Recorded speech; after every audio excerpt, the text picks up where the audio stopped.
তো বন্ধুরা, আজকে আমি করব আমার বরের ওপরে প্র্যাঙ্ক করব। তা আবার জলের মধ্যে আমি প্রায় নুন দিয়ে দিচ্ছি 4 চামচ, আর এখানে 5 দিচ্ছি আমি। কি হবে জানি না, আরেকটু দিই।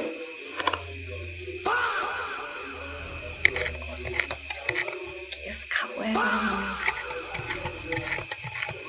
চলো, এটা তো পুরো একদম হয়ে গেছে, যা যাক চলো চলো। গ্লুকন্ডির জল।